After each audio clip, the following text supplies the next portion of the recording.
ಅನ್ನ ಕೊಡಿಸುತ್ತೇನೆ.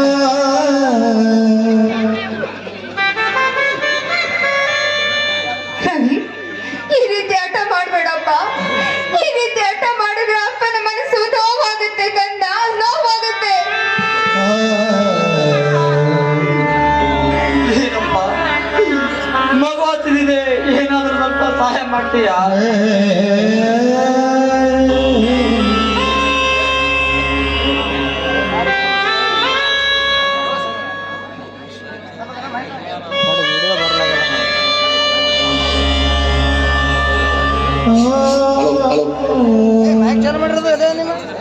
ಏನಪ್ಪ ಮಗು ತುಂಬಾ ಬೇಜಿ ಹೊಟ್ಟೆಯಲ್ಲಪ್ಪ ದುಡಿದು ತಿನ್ನಾಕ ಗೊತ್ತಾಗುದಿಲ್ಲ ನಿನಗೆ? ಏನಪ್ಪ ಮಗು ತುಂಬಾ ಹಸಿದಿದೆ, ಏನಾದ್ರು ಸ್ವಲ್ಪ ಸಹಾಯ ಮಾಡ್ತೀಯಾ? ಏನಪ್ಪ ಮಗು ನೋಡಾಕ ಎಂತ ಚಂದ ಕಾಣ್ತದಿ, ದುಡ್ಡು ತಿನ್ನಾಕ ಆಗೈತಿ ಮುಂದ. ಏನಪ್ಪ ಮಗು ತುಂಬಾ ಹಸಿದಿದೆ, ಏನಾದ್ರು ಸ್ವಲ್ಪ ಸಹಾಯ ಮಾಡ್ತೀಯಾ? ಇದ್ದಾಗ ಎಲ್ಲರಿಗ ಈ ಕೊಟ್ಟಿ ಅಂತ ಈಗ ಹೆಂಗ ದಾರಿ ಮ್ಯಾಗ ಕೇಳಬಾರ್ದು. ದೇವ್ರು ಕೊಟ್ಟಾಗ ಕಂಠ ಇಟ್ಕೊಳಕ್ ಬರ್ಲಿಲ್ಲ. ಯಪ್ಪ ಕ್ಷಮಿಸಬೇಕು, ನಿಮ್ಮ ಉಪಕಾರ ತೀರಿಸಬೇಕಂದ್ರೆ ಠಾಕೂರ್ ನಮ್ಮನ್ನು ಜೀವತ್ತು ಸುಡ್ತಾನ. ಅದು ಅಲ್ಲದೆ ಮನೆಗೆ ಹೋಗಿ ಹೇಳ್ಯಾನ, ನಿಮಗೆ ಯಾರೂ ಸಹಾಯ ಮಾಡಬಾರ್ದಂತ, ಕೂಳು ನೀರು ಕೊಡಬಾರ್ದಂತ. ಬುದ್ಧಿ ಎಲ್ಲಿಯಾದರೂ ದೂರ ಹೋಗಿ ಬದುಕಿಕೊಳ್ಳಿ ಯಪ್ಪ, ಬದುಕಿಕೊಳ್ಳಿ.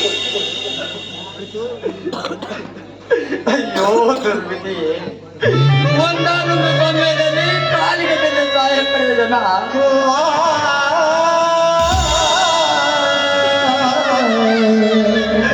ಇದು ಮಗು ಹಚ್ಚಿದೆ ಎಂದು ಮಾತಾಡುತ್ತಿರುವರು.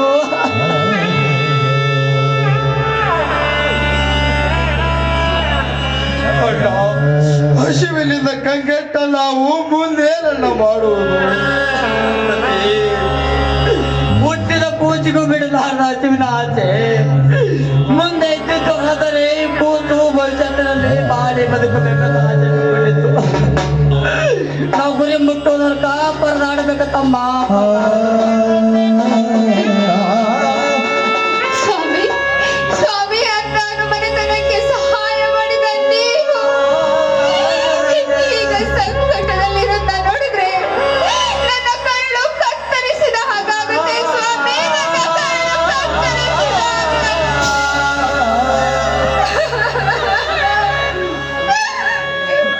ಕಾಣುವುದಷ್ಟೇ ಸುಗಂಧ, ಭವಸಾಗರದ ಮಧ್ಯೆ ಬಿರುಗಾಳಿಗೆ ಚಿಕ್ಕು ಒಯ್ದಾಡಿದರೆ ತೆರೆಗಳ ಹೊಟ್ಟೆಗೆ ಚಿಕ್ಕು ಹೊಡೆದಾಯ್ತು. ಚುಕ್ಕಾಣಿ ಇಲ್ಲದ ನಮ್ಮ ಮಗಳನ್ನೋಕೆ ತೇಲುವುದಿನಷ್ಟೇ ದೂರಕ್ಕೂ, ತೇಲುವುದಿನ ತಾರಕ್ಕೂ ಸಜ್ಜನ ಪರಿಸ್ಥಿತಿಯಲ್ಲಿ ತಾಳ್ಮೆ ಹುಟ್ಟು ಹಾಕೋದು ನಮ್ಮ ಕರ್ತವ್ಯವಾಗಿದೆ. ತನಕ ಪರದಾಡಬೇಕಂತಮ್ಮ. ಸ್ವಾಮಿ,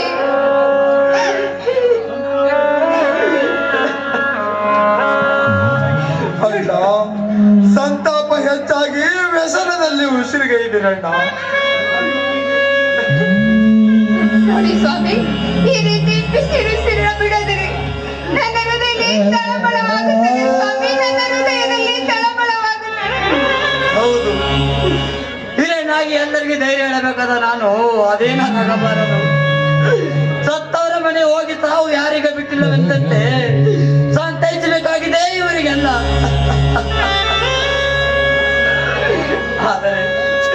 ಆದರೆ ಹೇಳುವರಿಗೆ ಗೊತ್ತು, ಕಳೆದುಕೊಂಡ ಕರುಣೆ ಸಂಬಂಧ ಜನ್ಮ ಜನ್ಮಾಂತರದಲ್ಲಿ ದೊರಕದ ಅನುಬಂಧ. ಅರುಳ ಮಾನವನಿಗೆ ಮೆರವು ನಾವು ಹಿಂದಿನ ಜೀವನ ಮರೆಯಬೇಕು, ನನ್ನ ಅಂತರಂಗದಲ್ಲಿ ಕಷ್ಟವನ್ನು ಇಟ್ಟುಕೊಳ್ಳಬೇಕು. ಆದರೆ ಸಾಗೋದು ನಮ್ಮ ಬದುಕು.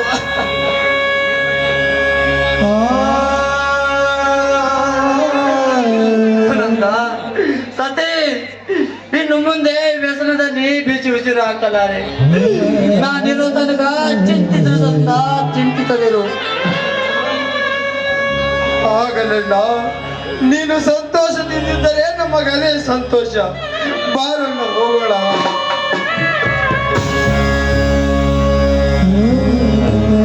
ಚಿಕ್ಕಪ್ಪ, ನನಗೆ ತುಂಬಾ ಹೊಟ್ಟೆ ಹಚ್ಚಿದೆ, ತಿನ್ನಲು ಏನಾದ್ರೂ ಕೊಡಪ್ಪ. ಆಗಲಿ ರವಿ, ನೀನು ಅಪ್ಪಾಜಿಯೊಂದಿಗೆ ಕುಳಿತುಕೋ. ನಾನು ಎಲ್ಲಿಯಾದ್ರೂ ಹೋಗಿ ಅನ್ನ ತರುತ್ತೇನೆ. ಎಲ್ಲರೂ ಸೇರಿ ಊಟ ಮಾಡೋಣ. ಚಿಕ್ಕಪ್ಪ, ನೀನು 3 ದಿನದಿಂದ ಬರೀ ಸುಳ್ಳು ಹೇಳುತ್ತಿದ್ದಿ. ನನಗೆ ಸಂಕಟವಾಗುತ್ತದೆ. ಅಮ್ಮ, ಅಪ್ಪ, ಅಯ್ಯೋ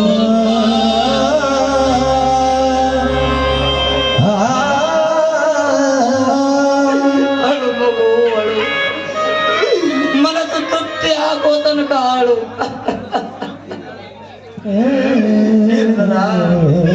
ಗಿರಧರ ಕೇಳೋ, ಕರುಳಿನ ಕುಡಿಯ ತಿನ್ನಕ್ಕು, ಕಂಡರಿಯದ ಕಷ್ಟದಲ್ಲಿ ಸಿಕ್ಕು, ಮಗುವಿಗೆ ಅನ್ನ ಕೊಡಲಾರದು ನನ್ನ ಏನು ಬಾಳು ನಾಯಕಂತ ಕೇಳು.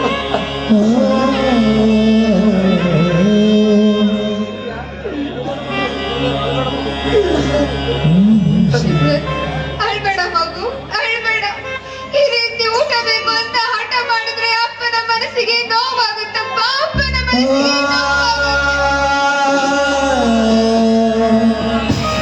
ಸುಮ್ಮನಾಗು ಕಂದ. ಎಲ್ಲಿಯಾದ್ರೂ ಕೂಲಿ ಮಾಡಿ ಅದು ನಿನಗೆ ಅನ್ನ ತರುತ್ತೇನಪ್ಪ. ಸತೀಶ, ನೀನು ಕೂಲಿ ಮಾಡಿವಿಯಾ? ಬೇಡ ತಮ್ಮ, ಬೇಡ. 3 ದಿನದ ಉಪವಾಸವಿದ್ದರು ಕನಿಕರ ಪಡೋರಿಲ್ಲ, ಕೈ ಎತ್ತಿ ಸಹಾಯ ಮಾಡಿಯವರಿಲ್ಲ. ಹೀಗಿರುವಾಗ ಎಲ್ಲಿ ಹುಡುಕುತ್ತಿದ್ದಮ್ಮ ಕೂಲಿಯ ಕೆಲಸ? ಚಿಂತಿಸದಿರಲ್ಲ. ಹುಡುಕಿದ್ರು ಕೂಲಿ ಸಿಗದಿದ್ದರೂ ಭಿಕ್ಷೆ ಬೇಡಿ ಮಗುವಿನ ಹೊಟ್ಟೆಗೆ ಹಿಡಿ ಅಲ್ಲ. ಸತೀಶ್, ಕೇಳಲಾರೆ ನಿನ್ನ ಕರ್ಣ ಕಟ್ಟುವರ ಶಬ್ದವನ್ನು, ಕೇಳಲಾರೆ ನಿನ್ನ ಕರ್ಣ ಕಟ್ಟುವರ ಶಬ್ದವನ್ನು. ಒಮ್ಮೆಲೆ ನನ್ನ ದೇಹ ಚಿತ್ರ ವಿಚಿತ್ರವಾಗಿ ಚಿಡಿದುಡುತ್ತಿದೆ ನಿನ್ನ ನುಡಿ ಕೇಳಿ.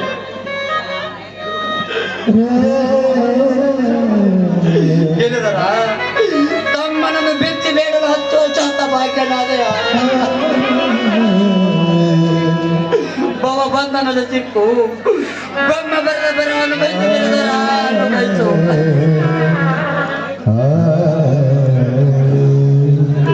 ಬೆಟ್ಟದಷ್ಟು ಕಷ್ಟ ಕಾರ್ಕತ್ತಿದ್ದರು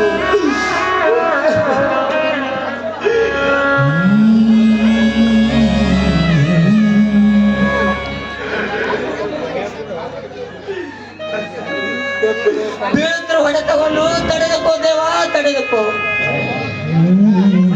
ದೇವ. ದಯಾನಿಧಿ ಭಕ್ತ ರಕ್ಷಕ ನ್ಯಾಯಾನ್ಯಾದ ತಪ್ಪಿಡಿದುಕೋ. ತೂಕ ಮಾಡುವ ಜಗತ್ತು ತಾರಕ, ಯಾವ ತಪ್ಪಿಗಾಗಿ ಯಾವ ದೇಶಕ್ಕಾಗಿ ನಮ್ಮನ್ನು ಈ ರೀತಿ ಅಳಿಸಿ ಗೋಳಾಡುತ್ತಿತ್ತು ತಂದೆ, ಗೋಳಾಡುತ್ತಿದ್ದ.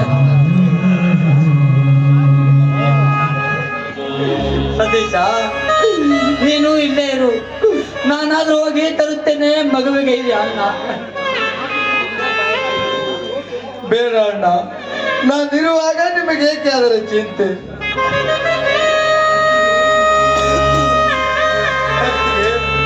ಮಗುವನ್ನು ಕರೆದುಕೋ. ಅಣ್ಣ, ಸ್ವಲ್ಪ ಸುಮ್ಮನಿರು, ನಾನು ಸದ್ಯ ಬರುತ್ತೇನೆ. ಹೋಗಬೇಡ ತಮ್ಮ, ಹೋಗಬೇಡ. ಮುಚ್ಚಿ ಕಾಡೆ ಗುಡಿ ನಾಟ ನಮ್ಮ ಬಾಳು. ಯಾರ್ಯಾರ ಮನೆಯಲ್ಲೇ ನೀನೆ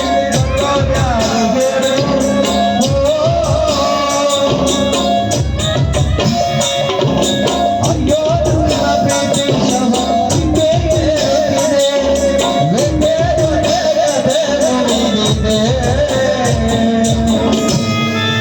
ಇದೆಯಾ ನಾಟಕ? ಇದೆಯಾ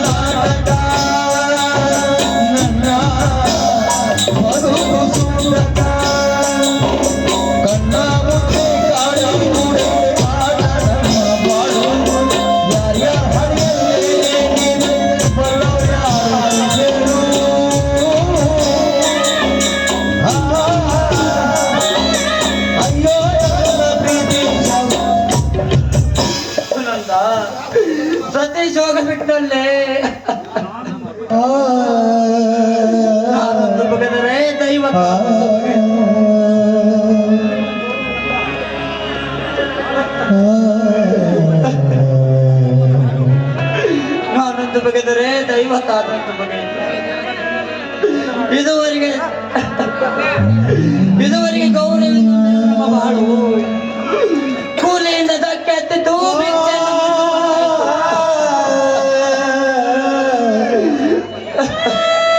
ಸಂಪತ್ತಿಗೆ ಬಿಟ್ಟೆಲ್ಲ ಸರ್ವನಾಶವಾಯಿತು. ಇನ್ನು ಮುಂದೆ ಈ ಊರಲ್ಲಿ ಇರಬಾರದು. ಸತಿ ಸುತರನ್ನ ಕರೆದುಕೊಂಡು ಈ ಊರನ್ನು ಬಿಟ್ಟು ಬೇರೆ ಎಲ್ಲಾದ್ರೂ ಹೋಗಬೇಕು. ಸ್ವಾಮಿ ಸ್ವಾಮಿ ಮನಸ್ಸಿಗೆ ನೋವು ಮಾಡಿಕೊಂಡು ಎಲ್ಲಾದರೂ ಹೋಗ್ತೀವಿ ಅಂತ ದಯವಿಟ್ಟು ಹೇಳ್ಬೇಡಿ. ನಮ್ಮ ಸಹಾಯಕ್ಕೆ ಇವರಲ್ಲಿ ಯಾರಾದ್ರೂ ಬಂದೇ ಬರ್ತಾರೆ ಸ್ವಾಮಿ, ಬಂದೇ ಬರ್ತಾರೆ.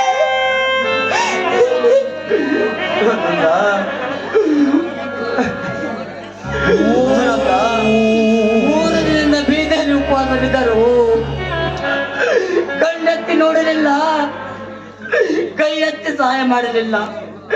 ಹೀಗಿರುವಾಗ ಯಾವ ಪುಣ್ಯಾತ್ಮ ಬರ್ತಾನೆ ನಮ್ಮ ಸಹಾಯಕ್ಕೆ?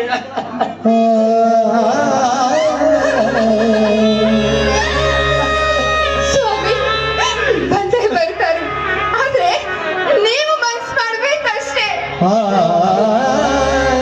ಸ್ವಾಮಿ ನಂದೊಂದು ಕೋರಿಕೆ ಇದೆ, ಅದನ್ನ ಈಡೇರಿಸ್ತೀರಾ? ಹೇಳು ಸುನಂದ, ನಿನ್ನ ಕೋರಿಕೆ ಆದ್ರೆ ಹೇಳು. ಸ್ವಾಮಿ ಇನ್ನೊಮ್ಮೆ ನನಗೆ ಇದೇ ಪರಿಸ್ಥಿತಿ ಬಂದಿತ್ತು. ಆಗ ನಾವೇ ಸಹಾಯ ಮಾಡಿದ್ವಿ. ನಿಮಗೆ ನೆನಪಿದೆಯಾ? ಅಂದರೆ ಅಂದ್ರೆ ನಾವು ಸಹಾಯ ಮಾಡಿದೀವಲ್ಲ, ಅದಕ್ಕೆ ಅವರು ಋಣ ತೀರಿಸ್ತಾರೆ ಅಷ್ಟೇ. ನಾವು ನಮ್ಮ ಅಣ್ಣನ ಮನೆಗೆ ಹೋಗೋಣ. ತಂಗಿಗೆ ಈ ರೀತಿ ಆಗಿದೆ ಅಂದ್ರೆ ಅಣ್ಣ ಇದನ್ನೆಲ್ಲ ಸರಿ ಮಾಡ್ತಾನೆ. ಸ್ವಾಮಿ ಈಗಲೇ ನಮ್ಮ ಅಣ್ಣನ ಮನೆಗೆ ಹೋಗೋಣ. ನಡೀರಿ ಸ್ವಾಮಿ, ನಡೀರಿ. ಸತ್ಯವಂತರ ಸಂಘವಿರಲು ಚಿಂತೆಯ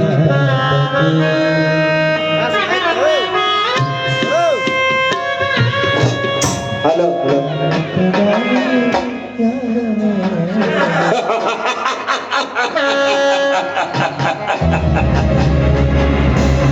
ನೀವು ಕೊಡುವ ದುಡ್ಡಿನಿಂದ ಬಂಧುಗಳಿಗೆ ಬರ ಮಧ್ಯೆ ಅಡ್ಡ ಗೋಡಿ ಆಗಬಾರದೆಂದು ನನ್ನ ತಂಗಿ ಹೇಳಿದ ಮಾತಿನಲ್ಲಿ ಸತ್ತಿ ಬಿಡಿ. ನಡಿಯನಪ್ಪಮ್ಮ, ಹೋಗೋಣ. ನಿನ್ನ ಶ್ರೀಧರ ಅಣ್ಣ ತಂಗಿಯರ ಮನಸ್ಸು ಅರ್ಥ ಮಾಡಿಕೊಳ್ಳಲಾರದಷ್ಟು ಅಲ್ಪಮತಿಯದ ನನ್ನಲ್ಲ. ಈಗ ಕೊಡುವ ದುಡ್ಡಿನ ಮುಂದೆ ಯಾವ ತೊಂದರೆಯೂ ಇಲ್ಲವೆಂದು ಮಾತು ಕೊಡುತ್ತೇನೆ, ತೆಗೆದುಕೋ ಹಣ.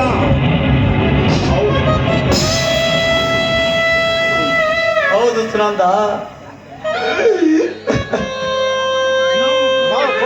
ನಾವು ಕೊಡುವ ಹಣದ ಸಹಾಯದಿಂದ ಮುಂದೆ ಯಾವ ತೊಂದರೆ ಇಲ್ಲವೆಂದು ಮಾತು ಕೊಟ್ಟಿದ್ದೇನೆ. ನೀನು ಅಲ್ಲಿಗೆ ಹೋಗಿ ಅವರಿಗೆ ತೊಂದರೆ ಕೊಡುವುದು ಬೇಡ ಸುನಂದ, ತೊಂದರೆ ಕೊಡುವುದು ಬೇಡ. ಯಾಕೆ ಸ್ವಾಮಿ, ಯಾಕೆ?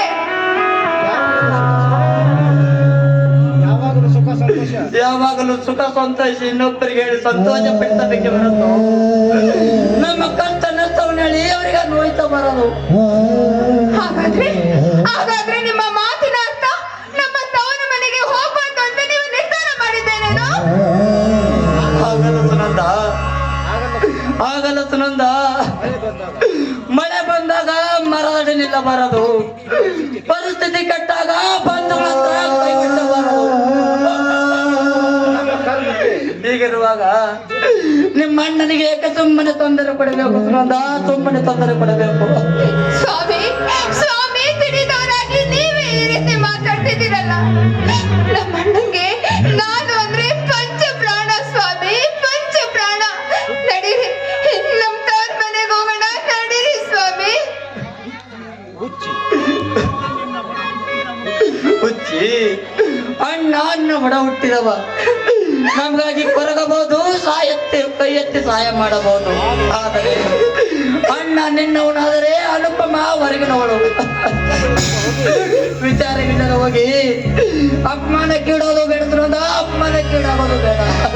ಇಲ್ಲ ಸ್ವಾಮಿ, ಇಲ್ಲ. ನನ್ನ ಅಣ್ಣನಷ್ಟೇ ಒಳ್ಳೆಯವಳು, ನನ್ನ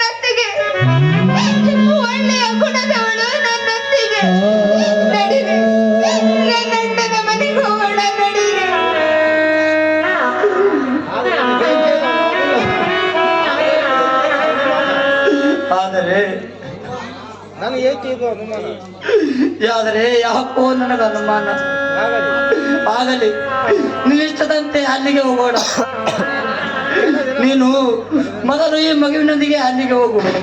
ನನ್ನ ಪರಿಸ್ಥಿತಿ ಸುಧಾರಿಸಿ ನನಗೊಂದು ಬೆಲೆ ನೆಲೆ ಸಿಕ್ಕ ಮೇಲೆ ನಿನ್ನನ್ನು ಕರೆದುಕೊಂಡು ಬರುತ್ತೇನೆ. ಆಯ್ತೆ? ಇಲ್ಲ ಸ್ವಾಮಿ, ಇಲ್ಲ. ನೀವು ಕಷ್ಟದಲ್ಲಿ ಇಲ್ಲಿ ನೋವನ್ನು ಅನುಭವಿಸ್ತಾ ಇದ್ರೆ ನಾವಲ್ಲಿ ಹುಟ್ಟು ತಿಂದು ಸಂತೋಷವಾಗಿ ಹೇಗಿರೋಕ್ಕಾಗತ್ತೆ ಹೇಳಿ? ಇಲ್ಲ, ನಿಮ್ಮನ್ನು ಬಿಟ್ಟು ನಾನು ಹೋಗೋದಿಲ್ಲ. ಹೋಗೋದಿದ್ರೆ ಇಬ್ರು ಜೊತೆ ಎಲ್ಲ ಹೋಗೋಣ. ಸ್ವಂತ ನಿನ್ನ ಮಾತಿನ ಅರ್ಥ? ನನ್ನ ಮಾತಿನ ಅರ್ಥ, ನೀವು ಬಂದ್ರೆ ನಾವು ತವರ್ ಮನೆಗೆ ಹೋಗ್ತೇನೆ, ಇಲ್ಲಾಂದ್ರೆ ಖಂಡಿತವಾಗ್ಲೂ ನಮ್ಮ ತವರ್ ಮನೆಗೆ ಹೋಗೋದಿಲ್ಲ ಸ್ವಾಮಿ, ಹೋಗೋದಿಲ್ಲ. ದಯವಿಟ್ಟು ನನ್ನನ್ನ ದೂರ ಮಾಡಬೇಡಿ. ನಿಮ್ಮ ಕಾಲು ಹಿಡಿದು ಬೀಳ್ಕೊಳ್ತೀನಿ.